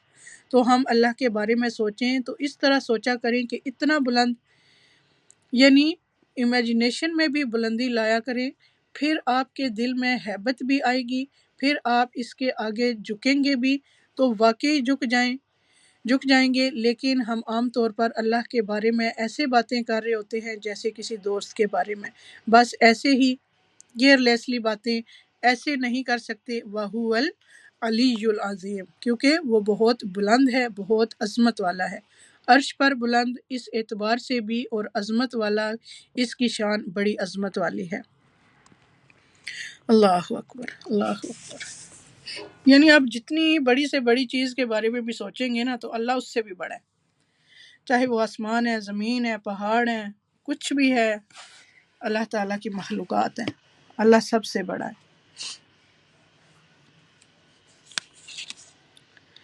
آیت نمبر 17 میں بار بار یہی بات کی جا رہی ہے کہ جو کر کے آؤ گے وہی ملے گا۔ ہم میں سے ہر ایک سوچے کہ ہم کیا کر رہے ہیں۔ حدیث میں آتا ہے کہ نبی صلی اللہ علیہ وآلہ وسلم نے فرمایا، اللہ تعالیٰ فرماتے ہیں اے میرے بندو یہ تمہارے اعمال ہیں جنہیں میں تمہارے لیے شمار کر رہا ہوں، پھر میں تمہیں ان کا پورا پورا بدلہ دوں گا۔ تو جو آدمی بہتر پائے وہ اللہ کا شکر ادا کرے، اور بہتر بدلہ نہ پائے وہ اپنے آپ کو ملامت کرے، کیونکہ اللہ نے ظلم نہیں کیا، تم لائے ہی نہیں کچھ کر کے تو پھر کیا ملا۔ اچھا جی، آیت نمبر 19 میں ہے کہ وہ آنکھوں کی خیانت کو اور سینوں کی پوشیدہ باتوں کو خوب جانتا ہے، یعنی دل کے اندر چھپی ہوئی باتیں، برے خیالات، ان کو بھی جانتا ہے۔ یہاں اللہ تعالیٰ کے علم کے بارے میں خبر دی جا رہی ہے کہ اس کا علم کتنا کامل ہے، چاہے کوئی چیز چھوٹی ہو یا بڑی ہو، باریک ہو یا لطیف ہو، موٹی ہو، سب کچھ اس کو پتہ ہے۔ یہ اس لیے بتایا جا رہا ہے تاکہ لوگ ڈریں اور اللہ سے حیا کریں، اللہ کا تقوی اختیار کریں، اللہ کو اپنے اوپر نگران سمجھیں، چھپ کر بھی برے کام نہ کریں، اور ایک اور بھی کہ انسان کسی حرام چیز پر نظر نہ ڈالے اور چھپ چھپ کر حرام چیز کو نہ دیکھے کہ کوئی دیکھ تو نہیں رہا۔ ابن عباس رضی اللہ تعالیٰ عنہ کہتے ہیں کہ اس آیت کی تفسیر میں اس سے مراد وہ شخص ہے جو لوگوں کے ساتھ بیٹھا ہوتا ہے تو وہاں سے کوئی عورت گزرتی ہے تو وہ لوگوں سے چوری چھپے اس عورت کو دیکھتا ہے، اور بعض اوقات مردوں کی عادت ہوتی ہے کہ عورتوں کو تاکنا، گھورنا، تاڑنا، تو وہ جب دیکھتے ہیں کہ دوسرے لوگ ہمیں دیکھ رہے ہیں تو لوگوں سے شرم کھا کر اپنی نگاہ جھکا لیتے ہیں، لیکن کن کنکھیوں سے وہ دیکھتے ہیں۔ اور ابن عباس رضی اللہ تعالیٰ عنہ کہتے ہیں کہ اس سے مراد وہ مرد ہے جو عورت کو دیکھتا ہے اور جب اس کے ساتھی اسے دیکھتے ہیں تو اپنی نگاہ جھکا لیتا ہے، یعنی ویسے غلط کام کر رہا تھا لیکن جب دیکھے کوئی دیکھ رہا ہے تو فوراً وہاں سے ہٹ جاتا ہے، پھر جب وہ دیکھتا ہے کہ لوگ بے خبر ہو گئے تو پھر اپنی نگاہ اٹھا کر وہ بری چیز دیکھتا ہے، اور جب لوگ اس کو دیکھتے ہیں تو دوبارہ نگاہیں جھکا لیتا ہے۔ اللہ عز و جل اس کو جانتا ہے کہ یہ بندہ چاہتا ہے کہ کاش وہ اس عورت کا کچھ اور بھی دیکھ سکے، یعنی وہ جو وما تخفی الصدور ہے کہ اس کے دل کی خرابی بھی جانتا ہے۔ تو آپ دیکھیے کہ ٹیکسٹ میسیجز، ٹیلی فون کالز، وہ چھپی دوستیاں، چھپ چھپ کر کی ہوئی ملاقاتیں جو حرام درجے میں آتی ہیں، وہ کہاں اللہ سے چھپی ہوئی ہو سکتی ہیں۔ اللہ سے کچھ بھی چھپا ہوا نہیں ہے، اس لیے انسان کے تقوی کا یہ تقاضا ہے ایسی ساری چیزوں کو صرف اللہ کے ڈر سے چھوڑ دے، اور یہ اللہ کا ڈر ہی چھڑا سکتا ہے، باقی کوئی چیز نہیں چھڑا سکتی۔ تقوی کتنا ضروری ہے نا، تقوی ہونا ہر اس کے لیے ضروری ہے، اور تقوی کی بہت ساری دعائیں انشاءاللہ شیئر کی جائیں گی گروپ میں آپ کے ساتھ۔ بہت ضروری ہے تقوی، ہر برائی سے بچنے کے لیے تقوی ضروری ہے۔ اللہ اکبر۔ آیت نمبر 17 تھی یہ۔ آیت نمبر 19-20 ہے کہ اور اللہ تعالیٰ ٹھیک ٹھیک فیصلہ کر دے گا، اس کے سوا جنہیں یہ لوگ پکارتے ہیں وہ کسی چیز کا بھی فیصلہ نہیں کر سکتے، بے شک اللہ تعالیٰ خوب سنتا خوب دیکھتا ہے۔ کیا یہ لوگ زمین میں چلے پھرے نہیں کہ دیکھتے کہ جو لوگ ان سے پہلے تھے ان کا نتیجہ کیسا کچھ ہوا؟ وہ با اعتبار قوت اور طاقت کے اور با اعتبار زمین میں اپنی یادگاروں کے ان سے بہت زیادہ تھے، بس اللہ نے انہیں ان کے گناہوں پر پکڑ لیا اور کوئی نہ ہوا جو انہیں اللہ کے عذاب سے بچا لیتا۔ یہ اس وجہ سے ہے کہ ان کے پاس ان کے پیغمبر معجزے لے کر آتے تھے تو وہ انکار کر دیتے تھے، بس اللہ انہیں پکڑ لیتا تھا، یقیناً وہ طاقتور اور سخت عذاب والا ہے۔ اور ہم نے موسیٰ علیہ السلام کو اپنی آیتوں اور کھلی دلیلوں کے ساتھ بھیجا فرعون، حامان اور قارون کی طرف، تو انہوں نے کہا یہ تو جادوگر اور جھوٹا ہے۔ بس جب ان کے پاس موسیٰ علیہ السلام ہماری طرف سے دین حق کو لے کر آئے تو انہوں نے کہا کہ اس کے ساتھ جو ایمان والے ہیں ان کے لڑکوں کو تو مار ڈالو اور ان کی لڑکیوں کو زندہ رکھو، اور کافروں کے جو ہیلہ سازی ہے وہ غلطی میں ہی ہے۔ اور فرعون نے کہا مجھے چھوڑو کہ میں موسیٰ علیہ السلام کو مار ڈالوں، اور اسے چاہیے کہ اپنے رب کو پکارے، مجھے تو ڈر ہے کہ یہ کہیں تمہارا دین نہ بدل ڈالے یا ملک میں کوئی بہت بڑا فساد نہ برپا کر دے۔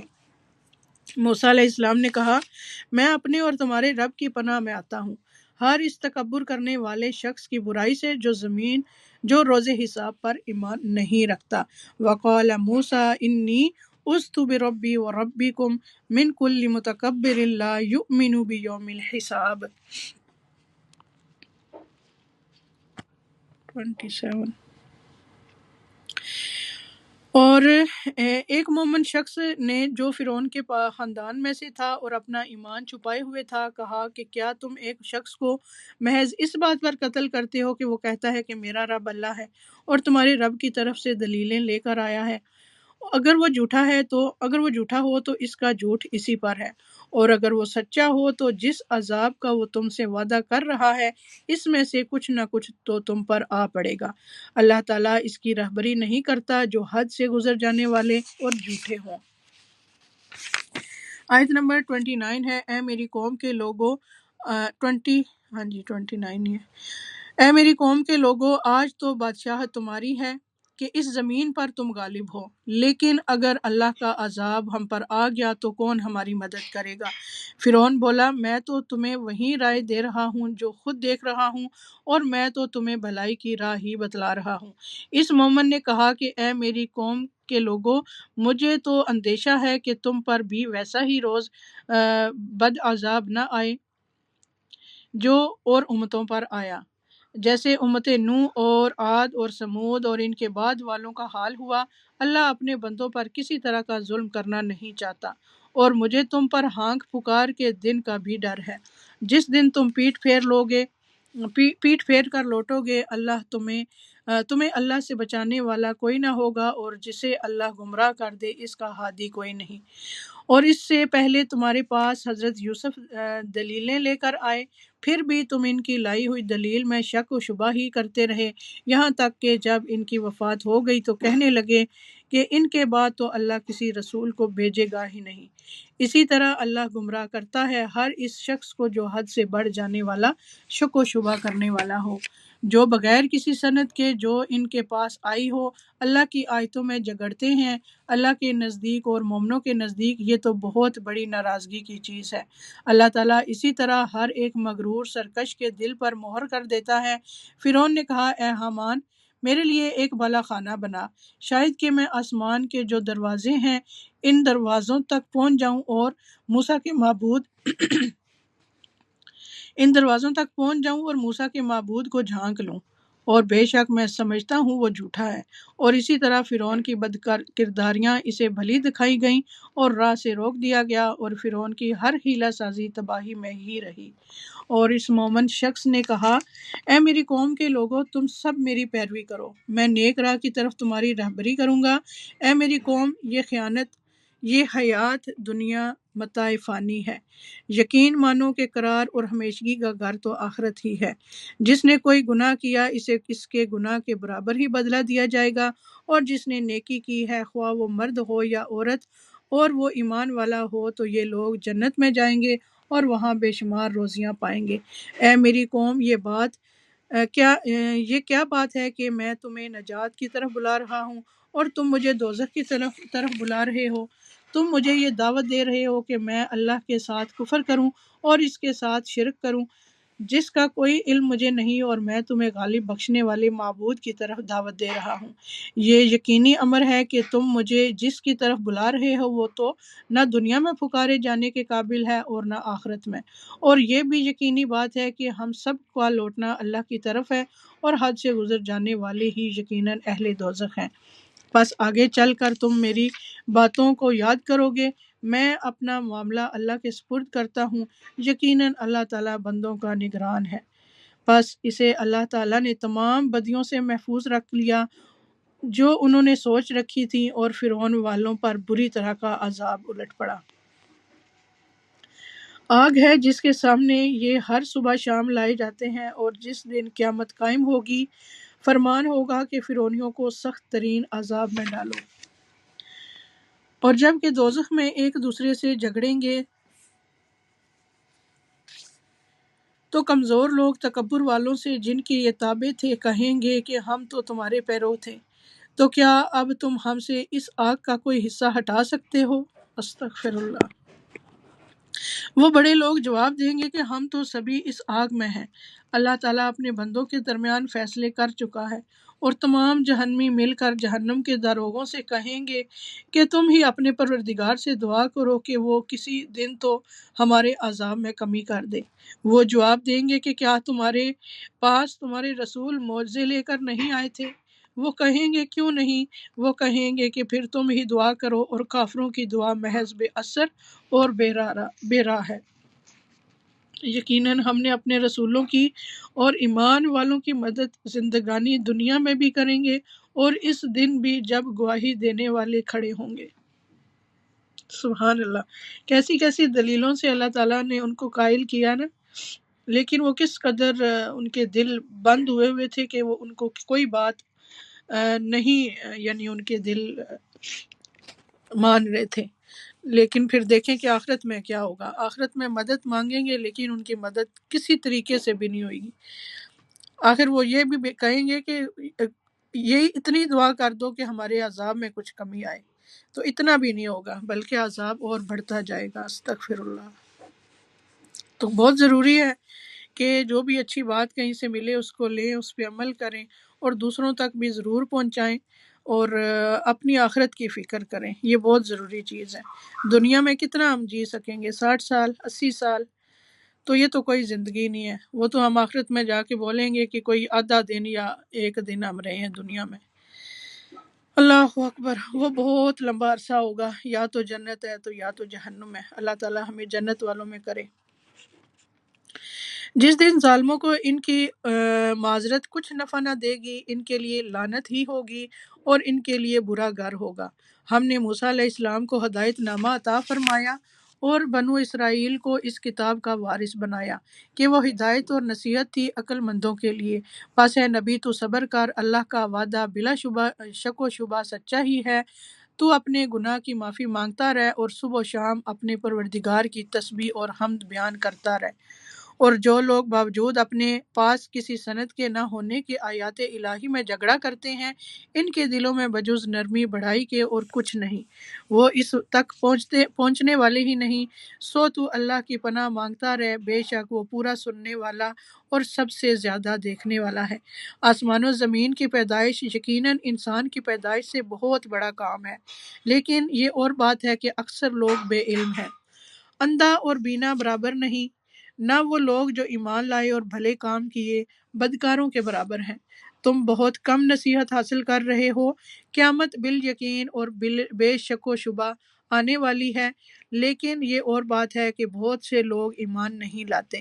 اور تمہارے رب کا فرمان سرزد ہو چکا ہے کہ مجھ سے دعا کرو، میں تمہاری دعا قبول کروں گا۔ یقین مانو کہ جو لوگ میری عبادت سے خود سری کرتے ہیں وہ ابھی ذلیل ہو کر جہنم میں پہنچ جائیں گے۔ اللہ تعالیٰ نے تمہارے لیے رات بنا دی کہ تم اس میں آرام حاصل کرو اور دن کو دیکھنے والا بنا دیا۔ بے شک اللہ تعالیٰ لوگوں پر فضل اور کرم والا ہے، لیکن اکثر لوگ شکر گزاری نہیں کرتے۔ یہی اللہ ہے تم سب کا رب، ہر چیز کا خالق، اس کے سوا کوئی معبود نہیں، پھر کہاں تم پھرے جاتے ہو۔ اسی طرح وہ لوگ بھی پھرے جاتے رہے جو اللہ کی آیتوں کا انکار کرتے تھے۔ اللہ ہی ہے جس نے تمہارے لیے زمین کو ٹھہرنے کی جگہ اور آسمان کو چھت بنا دیا، اور تمہاری صورتیں بنائی اور بہت اچھی بنائی، اور تمہیں عمدہ عمدہ چیزیں کھانے کو عطا فرمائی۔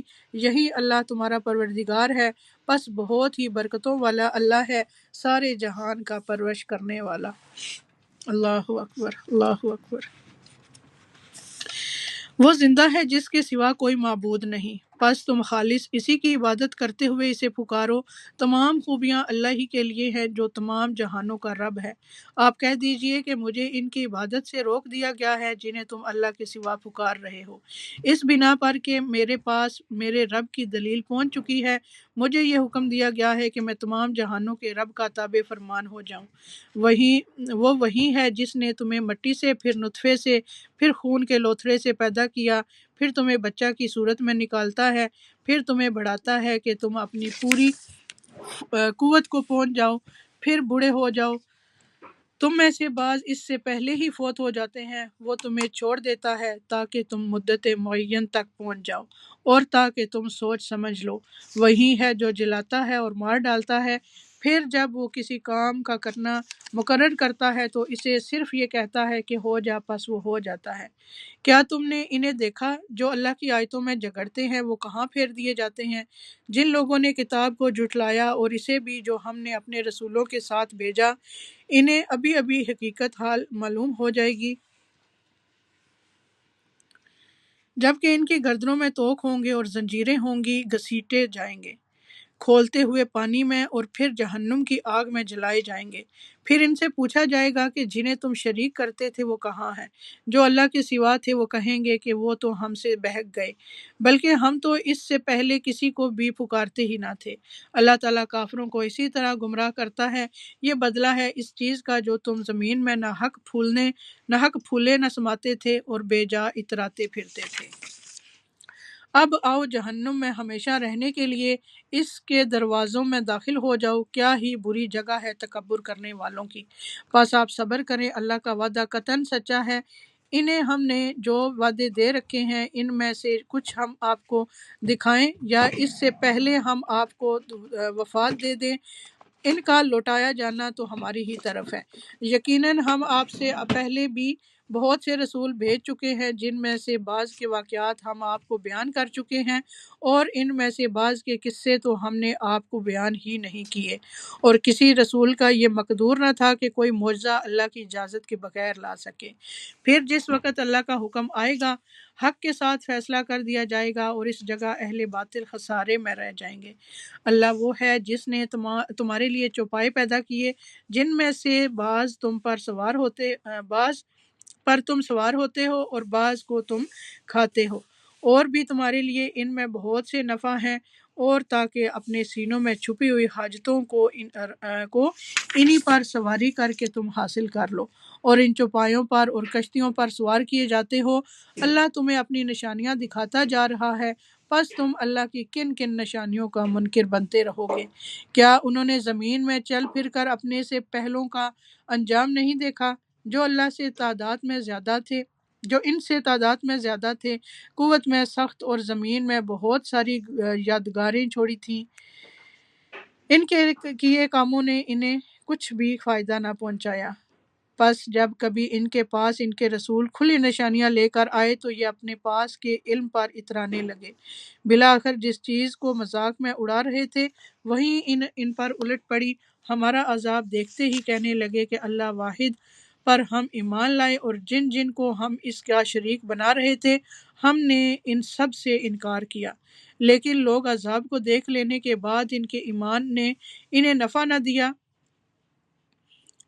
اللہ نے اپنا معمول یہی مقرر کر رکھا ہے جو اس کے بندوں میں برابر چلا آ رہا ہے، اور اس جگہ کا کافر خراب و خستہ ہوئے۔ سورہ السجدہ حامیم السجدہ، سورہ حامیم السجدہ مکی ہے اور اس میں 54 آیتیں اور 6 رکوع ہیں۔ بسم اللہ الرحمن الرحیم، شروع کرتی ہوں اللہ کے نام سے جو بڑا مہربان نہایت رحم والا ہے۔ حامیم تنزیل من الرحمن الرحیم، حامیم اتاری ہوئی ہے بڑے مہربان بہت رحم والے کی طرف سے۔ ایسی کتاب ہے جس کی آیتوں کی واضح تفصیل کی گئی ہے، اس حال میں کہ قرآن عربی زبان میں ہے، اس قوم کے لیے جو جانتی ہے۔ خوشخبری سنانے والا اور ڈرانے والا ہے، پھر بھی ان کی اکثریت نے منہ پھیر لیا ہے۔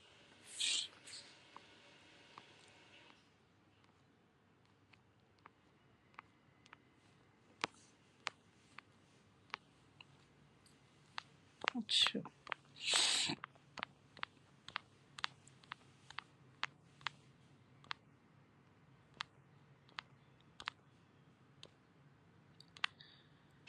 حامیم سجدہ۔ خوشخبری سنانے والا اور ڈرانے والا ہے، پھر بھی ان کی اکثریت نے منہ پھیر لیا اور وہ سنتے ہی نہیں۔ اور انہوں نے کہا کہ تو جس کی طرف ہمیں بلا رہا ہے ہمارے دل تو اس سے پردے میں ہے اور ہمارے کانوں میں گرانی ہے اور ہم میں اور تجھ میں ایک حجاب ہے۔ اچھا تو اب اپنا کام کیے جا، ہم بھی یقیناً کام کرنے والے ہیں۔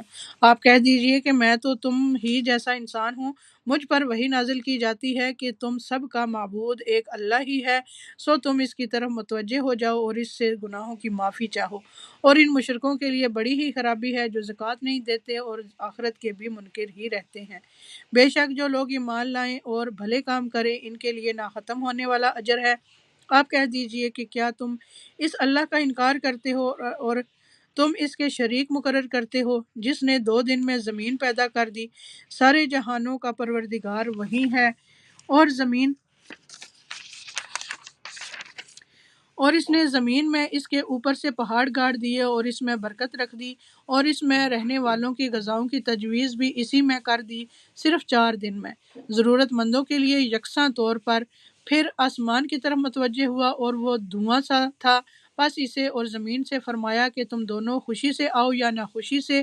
دونوں نے عرض کیا کہ ہم بخوشی حاضر ہیں۔ پس 2 دن میں 7 آسمان بنا دیے اور ہر آسمان میں اس کی مناسب احکام کی وحی بھیج دی، اور ہم نے آسمان دنیا کو چراغوں سے زینت دی اور نگہبانی کی۔ یہ تدبیر اللہ غالب اور دانا کی ہے۔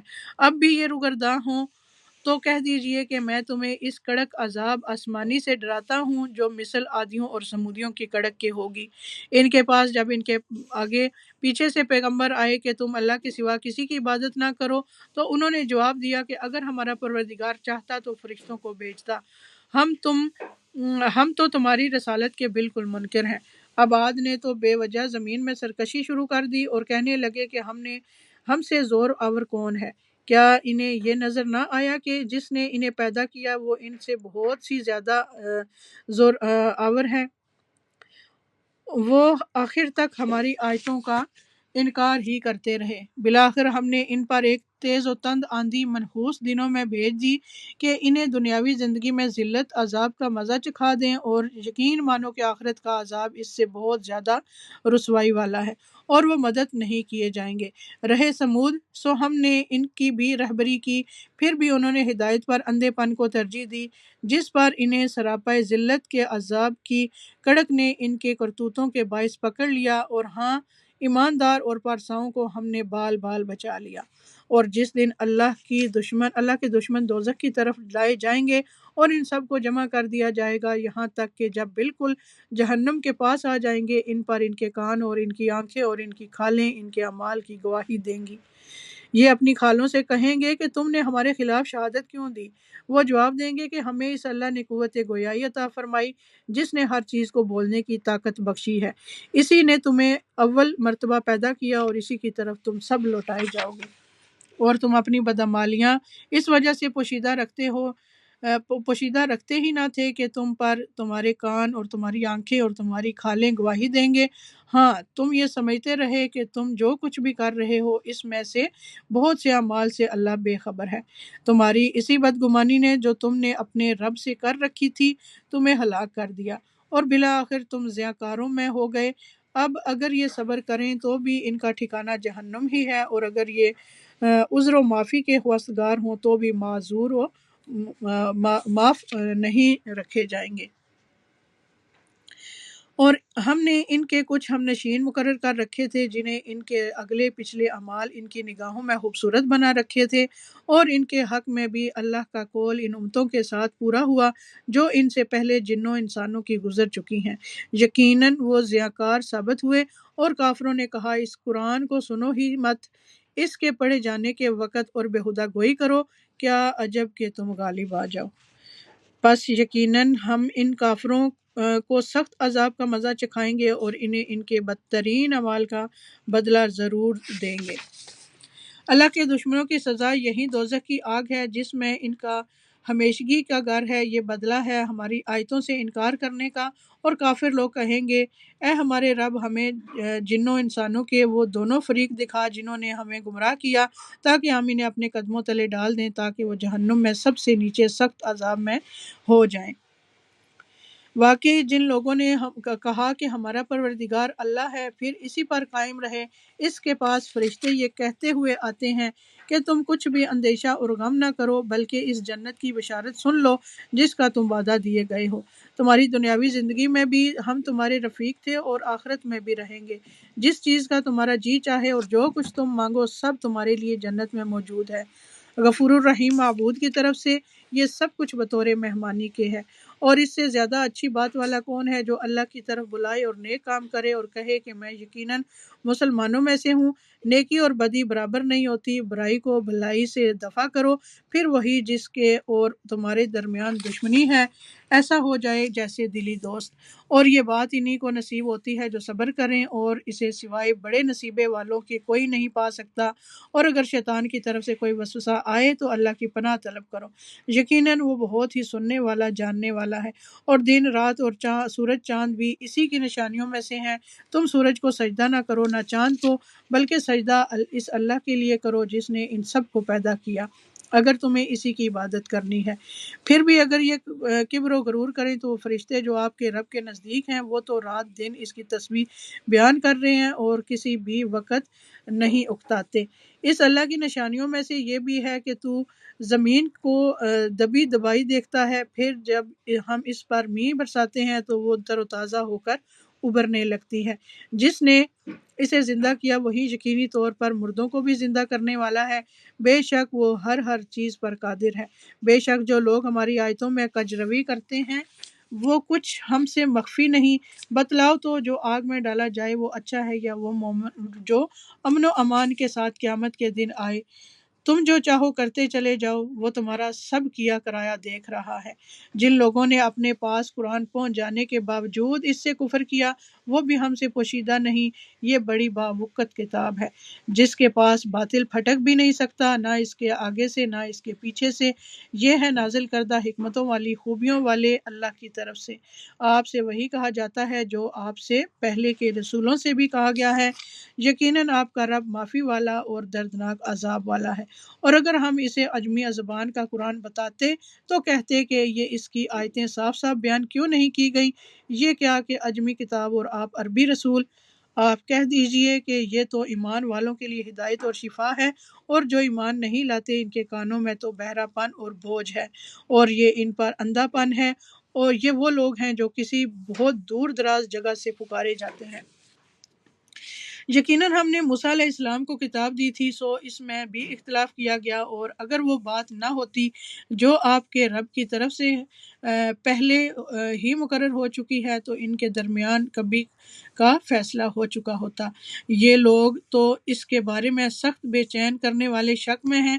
جو شخص نیک کام کرے گا وہ اپنے نفع کے لیے، اور جو برا کام کرے گا اس کا وبال بھی اسی پر ہے، اور آپ کا رب بندوں پر ظلم کرنے والا نہیں ہے۔ الحمدللہ جی، ہمارا پارہ نمبر 24 جو ہے وہ کمپلیٹ ہو چکا ہے۔ اب ہم اس میں دیکھ لیتے ہیں اہم اس کا خلاصہ دیکھتے ہیں پہلے۔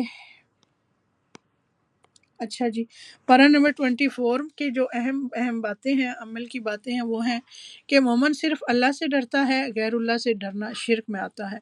توبہ کرنے میں دیر نہیں کرنی چاہیے، جب غلطی ہو فوراً اللہ کی طرف رجوع کر لینا چاہیے۔ علم صرف معلومات حاصل کرنے کا نام نہیں بلکہ اس پر عمل کرنا دراصل علم حاصل کرنا ہے۔